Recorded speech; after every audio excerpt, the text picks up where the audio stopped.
There's been two things on this channel, and I want to try to make the connection.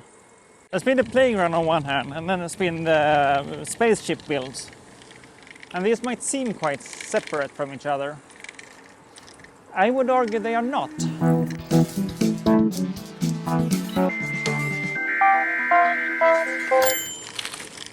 So the walking talks kind of stopped. And that's mostly due to me moving. And because of moving also, I'm not walking anymore. But I am biking. So now we're back with some kind of bike and talk. And we'll see what happens. This is the first time and I have no idea how much noise there is going to be in the microphone. There's been two things on this channel. Oops.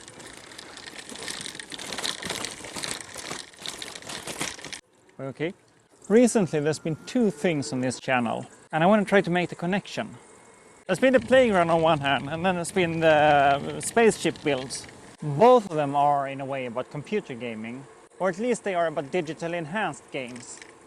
But they are also both about putting the play in the focus, not the game in itself.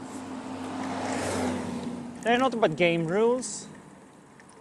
They are not about competition or winning, but rather about engaging and diving into a thing and exploring one thing. In the playground, we explicitly removed all the winning conditions. There are rules. There are rule systems that we build, but we build them openly so that it's up to the players, or up to the people playing rather, to decide how they want to interpret things, to decide how you win, or if you can win, or if it's just something you do together. And similarly, in the spaceship, that's really not the most effective way of playing Elite Dangerous, rather the other way around. I see a lot of people making spaceship cockpits, and mostly making them look like a fighting pilot cockpit, having everything available closely, so that you can, as efficiently as possible, play your game. This is not about that. This is much more about the feeling of being there, which of course I think is important also for other people making SimPits. But most simpit builds are about the 360 illusion of being in a cockpit, often going as far as building a 180-degree screen so that any way you look you will still see everything. I'm not doing that. I'm playing on a flat screen. I deliberately removed my VR headset, which I've tried and like, but I am playing a computer game, and I'm not hiding that fact. So rather than trying to be immersed into some kind of virtual reality, I'm trying to engage into a game in a different way. And that's similar to the... Oh, no, there's a lot of noise here.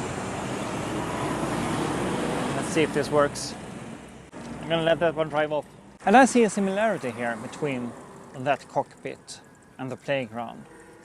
How the eggs that I'm talking about so much, they don't try to hide that they are a computer game. They're not trying to be part of nature. They are something else. They are related to nature, but they are something else. And when engaging with them, you're not trying to immerse yourself into whatever game you are. You're not trying to disappear from this world into that game. You are engaging with them, but you're not immersing with them. And that means we're back at that discussion of the simplified understanding of immersion that I see in a lot of game design. Immersion is so much more than just believing in a world or whatever you want to call it. And most of the time when we are in a game, we're completely aware we are in a game. I think Goffman would talk about this as framed activities. So you are doing something, playing with this plastic thing in the playground or with the spaceship cockpit in my case. But you're aware these are toys, you're aware these are things that you're playing with. But at the same time, they can also be something wonderful, something real. And we can understand them as both at the same time.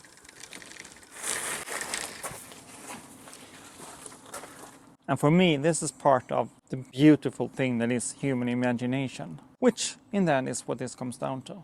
Imagination and how imagination works.